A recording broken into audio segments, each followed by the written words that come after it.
And we're live on KEXP right now here in the live KEXP studio. I'm Larry Mizell Jr. Very excited to have with us today Packaging right here live on KEXP.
Packaging live on KEXP. You just heard In Your Pocket from that fantastic self-titled that came out in October.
live on KEXP with Packaging. You just heard On Holiday from Packaging's Self-Titled. And we got a couple more.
Packaging live on KEXP. And we got just one more.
Packaging live on KEXP. That was running through the airport. That just rips.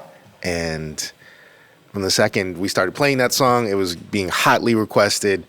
All of this album is fantastic. Hearing it live, it's even deeper. It's even harder. Thank you all for being here. Thank you. Absolutely. Thanks for having us. Packaging sprung from the collaboration of Daniel Lyon and Connor Birch. And I know that you guys met on the road. So travel, which is kind of a loose theme shaping this record, kind of is what brought you guys together as well. Yeah, absolutely. Friendship at first sight. I love that. How did you guys get the spark of like, okay, let's get in the studio? You'd come and visited through Denver 2020 maybe, and we had just gotten together and just kind of jammed and goofed, and it kind of resulted, and then it was just like another invitation to come get together and work on stuff, and that went well, and then it was like, well, let's do that again. So it was just like each one kind of continued. Yeah. It was a continuation of the one before it. I think we weren't sure what was happening with the first session we did. We were like, let's just do something for fun. Didn't know it was really going to be a record or if it was just going to be some songs we put out or whatever. But we things quickly progressed in the first little long weekend session, and it was our most fruitful gathering. I think we had a bunch of songs and we're like, this should be a record. So you blinked and you had an album. We blinked and 3 years went by. 3 years went by and we had an album. Yeah, I love when that happens. Yeah. Man, amazing. And I would imagine the process of collaborating, you both kind of got out of your bags a little bit that you'd been in and found some new routes to inspiration and producing. Yeah, absolutely. I mean, I think that was part of the goal, was to push ourselves and have some limitations and things that we just did different. I think it's a pretty special feeling when you get together with new musicians like Jessica and Bridget. Yeah. Nick and I have played together for a long time. But when you are playing music with people for the first time, it's a pretty vulnerable and pretty honest experience, and that felt true with Dan getting together and working kind of one-on-one. Yeah, I think it's like any relationship. Sometimes you have to figure out each other's things and quirks and how to work together, and sometimes there's little moments that can be frustrating, I think, on both ends, but figuring those out, it's such a cool thing to be able to pull from each other. There's things that I would have never done or thought of on this record that Connor fills in those spaces, or whoever's playing on the record, and it's just totally for a better. And there were tons of collaborators on this record. Yeah. Please talk about that. 3 or 4 different people mixing: Trevor Spencer, James Barone, Luke Temple mixed one. And then tons of Denver musicians, where the majority of the record was tracked in Denver, and then a handful of musicians here in Seattle contributed to Allie it. Byland, she did some vocals, and my buddy Kurt from Carriers did some guitar, and Andy Raworth from Cindy God mixed 3 of the tracks. It was because I think we all had so much time back then. It was easy to be hey, can you help us with this song and help us complete this idea? And it was it was a cool process.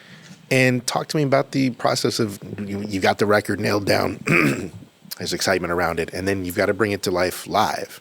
If you would talk about your collaborators in the room right now. Yeah. Yeah, totally.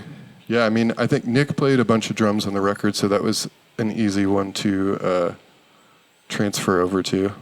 And Bridget's been a great soul to have around, and is incredibly musical, including mid-song flutes. Oh, that put a smile on my face. Let me tell you. And then I've just kind of gotten to play with Jessica the last few days. Jessica Dobson in the house. Yeah. I made them let me play with them today. We were honored. Thank you for doing it, Jessica. Always an honor. We're now it's hard playing as a 5-piece with Jessica. And would now be an inappropriate time to ask you to join the band? How much money you got? Just kidding. Run the bag. She's not busy with any other projects. Yeah, no. Plenty of time. And I love that, in reading about the record and production of it, there are constraints thematically, and thinking about, okay, we're not going to go crazy with electric guitar. We're used to having that in projects we've worked on. And you got into a different space. But in the live situation, I mean, Jessica, you're ripping on that thing. And it all sounds so great. So, yeah, I hope you do join. And we hear more of that. As many as we can have. Yeah. Yeah. The percussion was kind of a big piece of this Yes. record. Like just trying to like, there was like so much laughter that happened throughout the whole thing, and a lot of it was centered around some of these like ridiculous percussion items, like single cuicas and like just Love like, a cuica. just like trying to do things that were just like funny and made us laugh and sounded decent. And some of that stuff translates here with the woodblock, but some of it, is missing and sampled. And there's a lot of laugh tracks and on Holiday there. That's my favorite song on the album, by the way. Cool. So I was really happy to see that you guys played it. It almost, when I first heard it, I was like, this reminds me of like a Ryuichi Sakamoto track or That's something. the nicest thing you could have said. I got a Ryuichi shirt coming in the mail. Nice. I'm wondering then, kind of what are the sonic goalposts where you guys are vibing on certain inspirations, I would think, probably in this process, or even just getting to know each other initially. Yeah, I think there's a lot of similar stuff. And I think we also listen to a lot of different stuff, but I think that's helpful. For sure. I think Dan comes from more of like a guitar background, and I come from more of a keyboard background, and it's like a cool meeting in the middle. I play guitar too. Dan plays keys too. It's like a fun place to get to meet. We also just spent like 78 hours together in a van over the course of 10 days, so we had tons of time to learn what we all like to listen to. More travel. Yeah. Yeah, because that was the goal when we started. It was to make a record for people to listen to while they travel. And it kind of like lyrically took shape a little bit, and then it kind of deviated away from that idea and kind of sonically too, I think. Yeah. I would say in the beginning it wasn't the goal, but it kind of came naturally when we had a bunch of songs where like, these are kind of all about travel. And that's what I remember, at least. That became a focus. Like a lot of things, I think, in this record, just kind of different things came up organically, and we kind of latched onto and grabbed onto them. Yeah. We have very different styles too of working, where like I just like am shouting ideas as they're happening, and Dan has to kind of like deflect the bad ones and keep the good ones. Yeah. And like Dan's really good at kind of like stopping, thinking, talking when thought is complete, I think. And it's a fun balance, I think. Yeah. Love that. Definitely. And to that, the percussive elements you spoke to, this is a remarkably percussive record, giving you that krautrock kind of texture. That's just like my favorite vibe in the world. Yeah. Cool. That just must be so fun, a zone to get into. Yeah, absolutely. Nick was a big part of that for sure. Yeah. lots of little details that were like late nights or early mornings that were like stereo shaker mics. Do we really have to do that? Yes, we did. Yeah. And I think it's where the balance comes in too, where I think if I had my way, it would have been all just krautrock beats the whole record. Yeah. But I think it was a nice balance of things that we had. I feel really proud of the record too, that it feels kind of like this undulating. It's not one tempo, it's not one feeling, it's not one emotion. It's like it's going to push you and pull you around a little bit. And absolutely, I like that your favorite song is on Holiday, and I've gotten a lot of feedback for different songs being favorite songs on the record, and that feels really nice. Beautiful. And you've made this record for people to travel to, which I love to death. And so, what is it? Now I got to ask you about your travels. You're on the road. We were talking about French fries earlier. What you eating some good stuff on the road? What's going on? What's your favorite? I feel like we ate pretty good on the last tour. We had a big soup dumpling night last night at Dobson. Oh, excellent, excellent, very necessary. Okay, and we'll be traveling home at 5 a.m, so it's a real rock star lifestyle happening here. No doubt. It's a mix of gas station food and really nice meals. We try to stay with friends and stuff too on the way, and Ash from Sugar Candy Mountain made us this amazing meal on tour, and she sang on Holiday too. Mm-hmm. Next, I feel like kind of we're balancing our out the daddy. health and guilty pleasure food. It's all about that hospitality on the road. Yeah, that's what keeps you healthy and still playing shows. That's right. I imagine and I would hope that this isn't a one-off situation. So what's next? We have some stuff we're going to announce soon. We're playing a show with National Language in Kansas City. Excellent. January 3rd. Then some more U.S. dates, and then Europe. Brilliant. Yeah. Fantastic. And then kind of peppered in between all that is like studio time. Yeah. We've got a cool show in Denver at this like DIY space that's in the top story of a skyscraper downtown there. That'll be really cool. Lovely. Yeah. I wonder if I should be broadcasting that to the world or not. I don't know. Go crazy. Plug away. And we're playing at Rabbit Box tonight. That's right. Doing a small little intimate. I love that. Fun hang. Great room. Meat Deep Sea Hair's Diver playing. DJ set tonight. Meat Hair here. That's our improv only side project. I love that. And packaging all tonight at the Rabbit Box here in Seattle. Thank you all for being here. This has been fantastic. One of the best records of the year, I think. And I'm really happy that you guys came and brought it here today. Yeah, thanks so much for having us. Thanks. Absolutely. Yeah, I feel lucky to be here. It's KEXP, live on KEXP with packaging. Remember, we're listener powered. You make things like this possible. We're able to connect to music. We're able to find each other through these vibrations because of your intention behind it. So when you make a gift to KEXP, you make things like this happen. Shout out to all the people in the gallery today watching this excellent session. Shout out to everybody who powers live on KEXP, kexp.org, where the music matters. Discover new music at listener-powered KEXP.org.